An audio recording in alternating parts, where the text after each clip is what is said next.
El sueño de Helena Mukina de competir en los Juegos Olímpicos terminó en tragedia cuando se lesionó el cuello debido a una rutina forzada. Kyle Thompson perdió la vida después de quedar atrapado bajo la barra durante un fallido press de banca, mientras que Justin Bickey cayó durante una sesión de sentadillas y posteriormente falleció debido a graves lesiones. Estos son los incidentes en el gimnasio que terminaron en una tragedia mortal.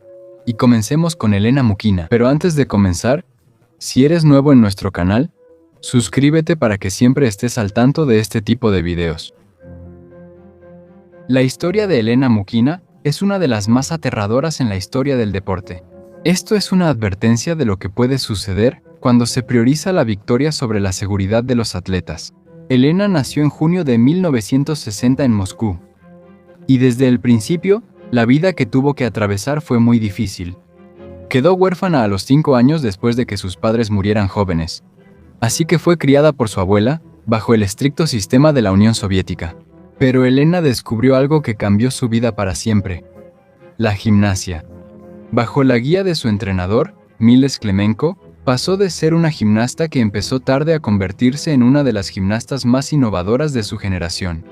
En 1978, a los 18 años, ganó el Campeonato Mundial de Concurso Completo en Estrasburgo y sorprendió al mundo entero con movimientos únicos que nunca antes se habían visto en la gimnasia.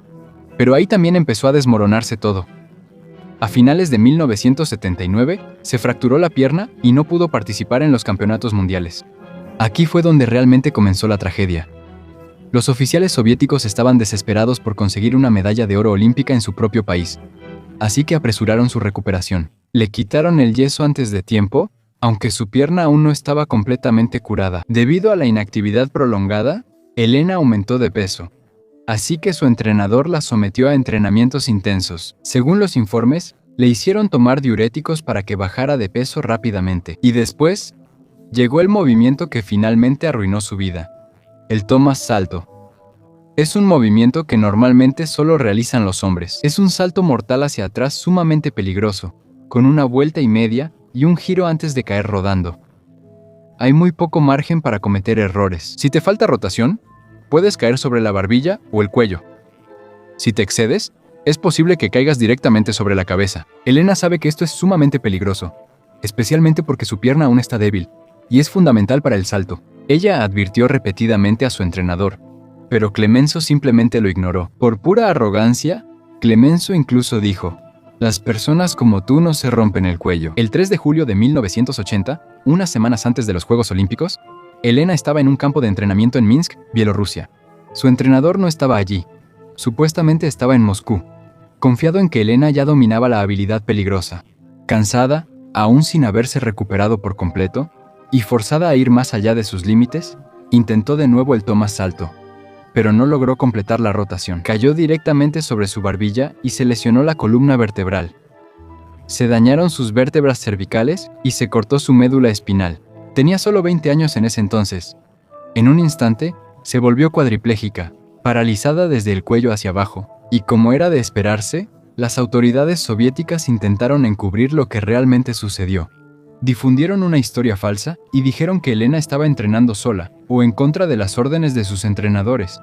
Pero Helena sabía la verdad. En las pocas entrevistas que dio con el paso de los años, criticó el sistema que valoraba más las medallas que su propia seguridad. Un sistema que ignoró sus advertencias y terminó destruyendo su cuerpo en nombre del honor. Pasó varios años en hospitales y centros de rehabilitación. Al principio, la única forma en que podía comunicarse era parpadeando. Su abuela lo cuidó hasta que falleció, y después la exgimnasta Elena Garina continuó cuidándolo.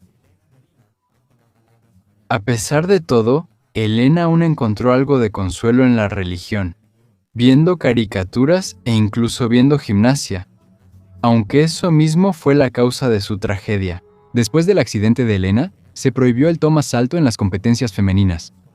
Y más tarde, también se eliminó por completo en las competencias masculinas en 2017. Pero para Helena, ya era demasiado tarde. Ella permaneció postrada en la cama y dependiente de un ventilador de por vida. El 22 de diciembre de 2006, a la edad de 46 años, Helena Mukina falleció debido a complicaciones causadas por la cuadriplegia. La cuadriplegia 26 años después del accidente, fue lo que finalmente le quitó la vida. Igor Golushkin es un powerlifter amateur de 34 años de Rostov del Don, Rusia, que compite en la categoría de menos de 90 kilogramos, aunque ya tenía experiencia levantando pesas, y se decía que podía hacer press de banca de aproximadamente 160 kilogramos en los entrenamientos.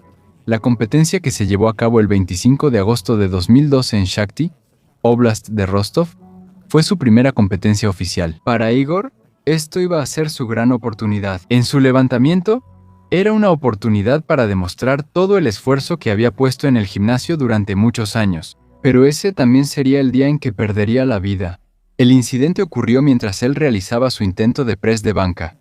Intentó levantar 185 kilos, un peso mucho mayor que su máximo habitual en los entrenamientos.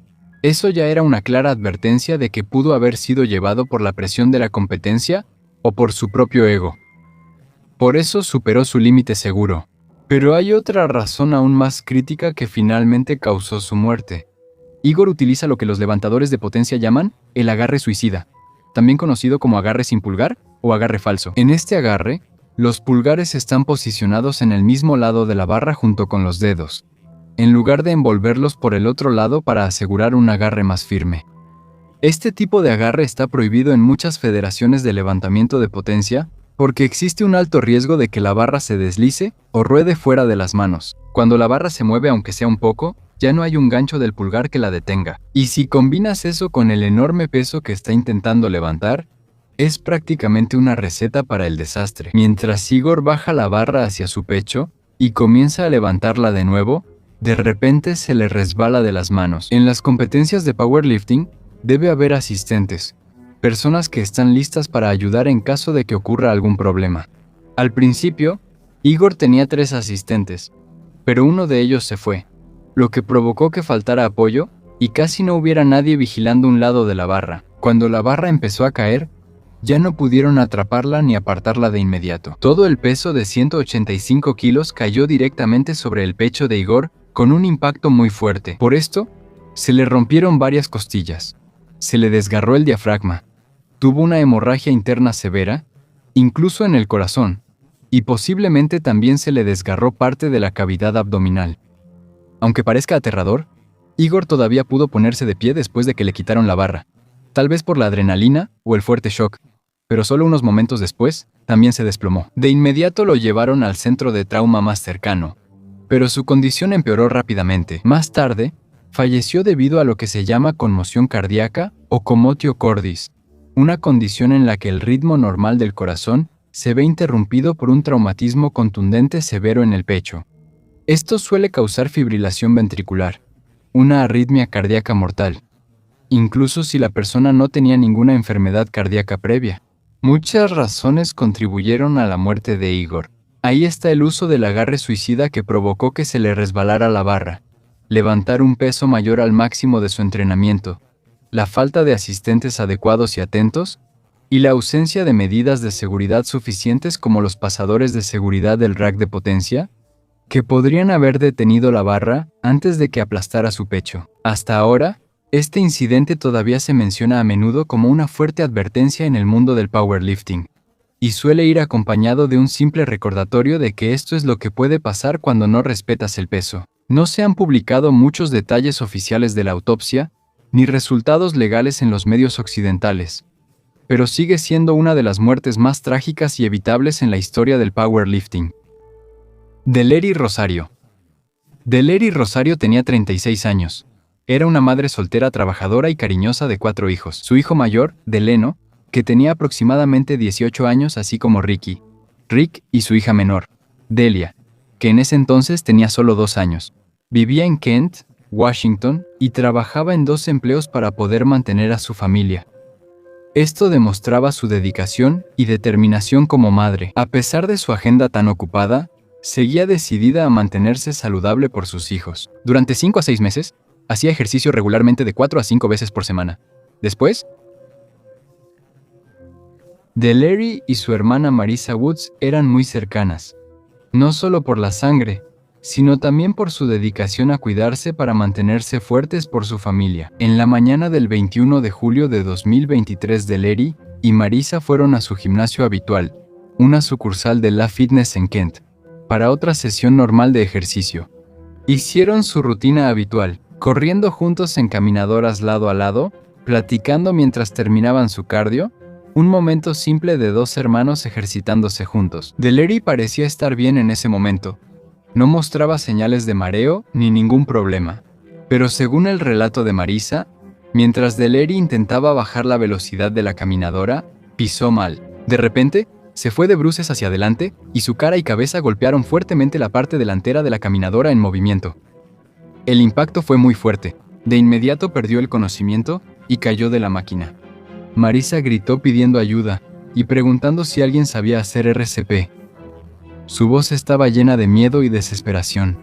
Dos miembros del gimnasio corrieron de inmediato hacia ellos y comenzaron a realizar RCP mientras esperaban la llegada de los socorristas médicos.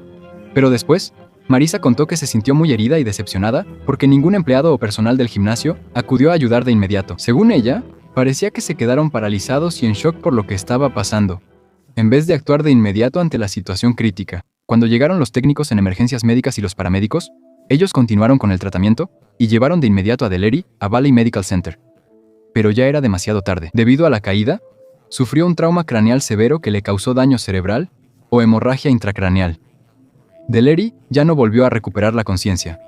Al día siguiente, 22 de julio de 2023, fue declarada sin vida. A pesar de la tragedia, Deleri aún mostró su bondad, incluso en sus últimos momentos. Él era un donador de órganos registrado, por lo que su corazón, pulmones, riñones y hígado fueron donados y lograron salvar 5 vidas. La recuperación de los órganos se realizó el 25 de julio. Incluso en su muerte, él siguió ayudando a otras personas, dando esperanza y una nueva vida a extraños que necesitaban esa ayuda. Su familia describió el accidente como algo trágico, evitable y extraño.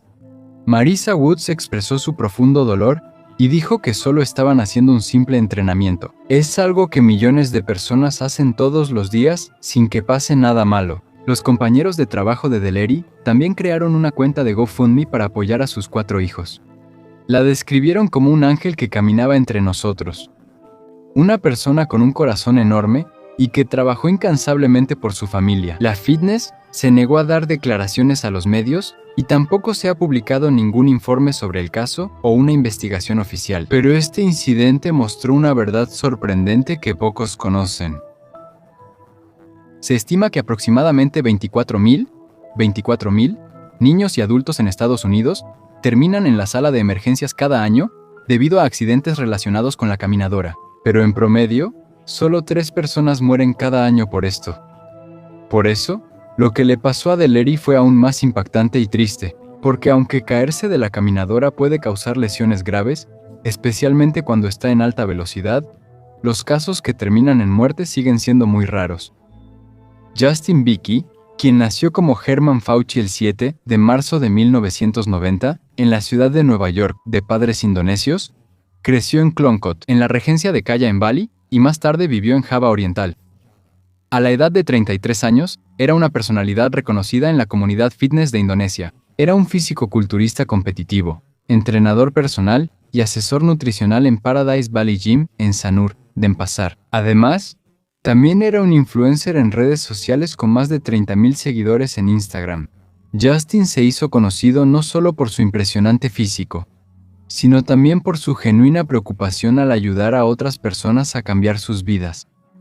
También es admirable su historial en competencias de fisicoculturismo.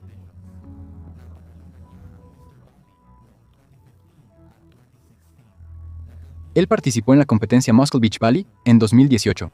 Terminó en tercer lugar en el mismo evento en 2019 y también ganó en la competencia de la Federación Internacional de Fitness y Fisicoculturismo en 2018. Él suele compartir videos de ejercicios, consejos de nutrición y contenido educativo con sus seguidores, lo que le ha permitido formar una comunidad de personas que acuden a él en busca de inspiración y orientación. Pero el 15 de julio de 2023, una tragedia sacudió a la comunidad fitness. Mientras Justin estaba en el gimnasio Paradise Valley, realizaba una sentadilla trasera pesada con una barra que pesaba aproximadamente 210 kilogramos. Solo tenía un spotter que lo asistía desde atrás, algo que se considera insuficiente para un peso tan elevado. Normalmente, Los levantadores experimentados recomiendan tener varios spotters o usar un power rack con barras de seguridad cuando se levantan pesos muy pesados. Justin logró levantar con éxito la barra del rack y bajó correctamente a la posición de sentadilla, pero mientras intentaba levantarse de nuevo, en la parte donde más se siente el cansancio y es más fácil perder la forma, fue ahí donde las piernas de Justin empezaron a ceder por el peso excesivo. Se dejó caer hacia atrás y ahí fue cuando la situación se volvió mortal. Mientras caía, la barra rodó hacia adelante, aún apoyada en sus hombros y cuello, y todo el peso de 210 kilogramos presionó la parte trasera de su cuello. Su asistente también perdió el equilibrio y cayó hacia atrás, lo que hizo que nadie pudiera detener la barra que aplastó el cuello de Justin. Debido a la fuerza extrema, su cabeza se inclinó demasiado hacia adelante o su cuello fue comprimido directamente, lo que resultó en una fractura inmediata del cuello. Sufrió una fractura cervical y graves daños en los vasos sanguíneos conectados a su corazón y sistema respiratorio. Perdió el conocimiento de inmediato en el mismo lugar. El video del accidente, que rápidamente se difundió en las redes sociales y también fue obtenido por medios de comunicación indonesios, mostró el aterrador suceso en tiempo real. Es un fuerte recordatorio de que un error de un segundo al levantar mucho peso puede provocar una tragedia irreversible. Fue llevado de inmediato a Siloam Hospitals antes de ser trasladado a Wangaya Regional General Hospital en Denpasar. El 16 de julio fue sometido a una cirugía de emergencia para intentar reparar el daño. Pero a pesar de todos los esfuerzos del equipo médico, entró en coma. El 17 de julio de 2023, Justin Bicky falleció a la edad de 30 años. Según su médico, el Dr. Ainka Tutsukana, la causa oficial de su fallecimiento fue una lesión en el cuello que dañó nervios vitales conectados a las funciones principales del cuerpo. Eustacio Batista Díaz, conocido en el mundo del fisicoculturismo por su nombre artístico, a la edad de 27 años ya era una estrella en ascenso en el fisicoculturismo brasileño, especialmente en la categoría de Men's Physique, una división que se enfoca más en la estética, la simetría y la definición, en lugar de solo en el tamaño extremo de la masa muscular. En 2018, se convirtió en campeón nacional en la categoría junior de Men's Physique, y en 2019 fue coronado como campeón estatal en Espíritu Santo, al norte de Río de Janeiro. Poco a poco se está haciendo conocido en el circuito de fisicoculturismo competitivo y también está aumentando su presencia en las redes sociales, donde tiene casi 11,000 seguidores en Instagram. En su cuenta de Instagram, publica regularmente actualizaciones de su físico, sesiones de entrenamiento y contenido motivacional. Recientemente, antes de la tragedia, regresó a entrenar después de tomarse un mes de descanso debido a desafíos personales y psicológicos.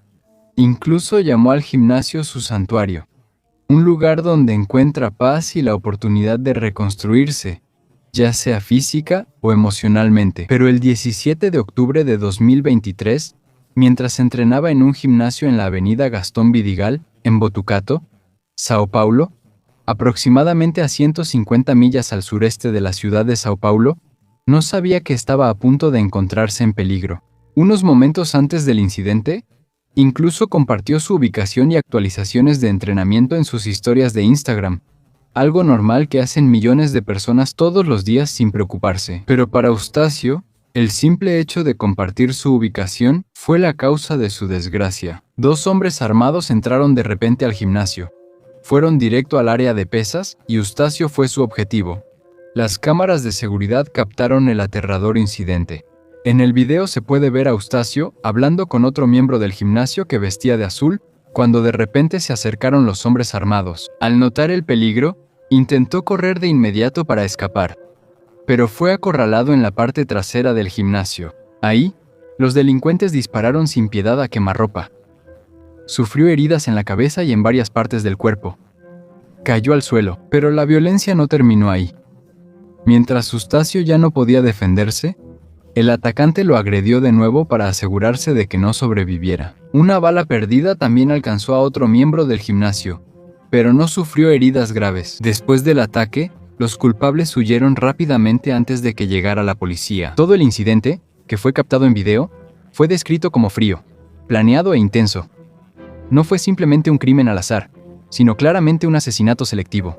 Casi todos los informes describieron el incidente como una ejecución o un asesinato por encargo. Muchos también creen que los responsables usaron la ubicación de Instagram que compartió Eustacio para localizarlo en el gimnasio. Hasta ahora, el verdadero motivo del asesinato sigue sin estar claro para el público. Sin embargo, las autoridades mencionaron su arresto anterior relacionado con sustancias prohibidas como posible conexión con el incidente. La policía realizó una investigación, pero hasta principios de 2026, aún no hay informes extensos sobre la captura de los culpables o la resolución del caso. La comunidad del fisicoculturismo en todo el mundo lamentó profundamente la pérdida. Medios de fitness como Generation Iron y Fitness Bolt publicaron homenajes y condolencias para la familia y amigos de Eustacio. Mientras tanto, las redes sociales se inundaron de mensajes de condolencia de fans y compañeros atletas. Muchos también advirtieron sobre el peligro de compartir ubicaciones en tiempo real en línea. Incluso hubo comentarios que decían: "No publico mi ubicación exacta mientras todavía estoy ahí. No vale la pena el riesgo". La pérdida de Eustacio Batista Díaz también se convirtió en parte de una conversación más amplia sobre el aumento de la violencia en Brasil, el peligro que enfrentan las figuras públicas en la industria del fitness y cómo a veces el pasado te alcanza, incluso cuando una persona intenta empezar de nuevo.